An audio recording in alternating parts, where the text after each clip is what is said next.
شاہ عبد العزیز دباغ رحمۃ اللہ تعالی علیہ اپنے مریدوں سے فرمایا کرتے تھے کہ اگر تم پکے نمازی بن جاؤ نا، تہجد گزار ہو جاؤ، تو میرے پاس آنا جانا چھوڑ دینا۔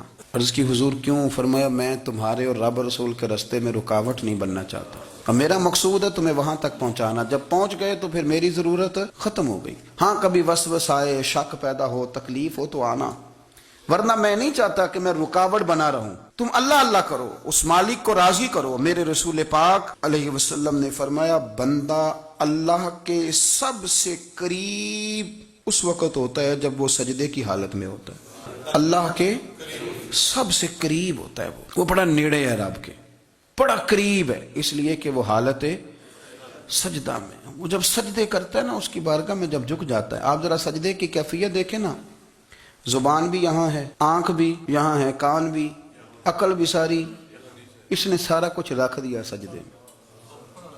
آپ وہ کبھی پیچھے جائیں تو دیہاتوں میں کہا جاتا تھا ناک سے نکیریں نکالو، بہت بڑی سزا ہوتی تھی نا، ناک سے نکیریں نکالو، بڑی سزا ہوتی تھی۔ تو اس نے کہا مالک مجھے کسی نے کہا نہیں، پر دیکھنا میں نے رکھ دی ساری عقل سجدے میں، اور رکھ کے کہا کیا؟ سبحان ربی یا اللہ، اللہ میں پست ہوں تو اعلیٰ ہے، اللہ تو میرا رب ہے اور تو سب سے اعلیٰ اتنا۔ اور فرمایا جب یہ اس کیفیت میں ہوتا ہے تو پھر یہ اپنے رب کے قریب ہوتا ہے۔ صلاح الدین ایوبی بزرگ سے ملاقات ہو گئی، بیت المقدس پر قبضہ تھا عیسائیوں کا، تو صلاح الدین بڑے پریشان تھے۔ بابا جی کہنے لگے پتر کیا ہوا؟ کہنے لگے حضور پتہ چلا ہے دشمن کے 2 بحری بیڑے اسلحہ لے کے آ رہے ہیں، مسلمان پہلے ہی کمزور ہیں، اور اب اگر 2 بحری بیڑے اور آ گئے تو حضور مسئلہ بن جائے گا۔ تو میں پریشان ہوں کہ کس طرح یہ کم مسئلے والی ہماری فوج ہے کیسے مقابلہ کرے گی۔ تو بابا جی کہنے لگے پتر اس طرح کرنا، آج رات تو بھی دعا کرنا اور میں بھی کروں گا۔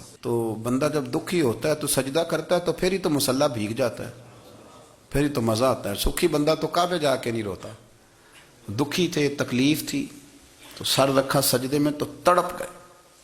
اور وہ بابا جی کہتے ہیں میں مسجد آیا تو صلاح الدین چیخے مار کے رو رہا تھا اور کہہ رہا تھا مالک میں کوئی اپنی شان کے لیے تو نہیں نہ لڑ رہا، اللہ کو میں کوئی قبضوں کے لیے تو نہیں لڑ رہا، مالک تیرے لیے لڑ رہا ہوں، مجھے بے آبرو نہ کرنا، میری مدد فرمانا۔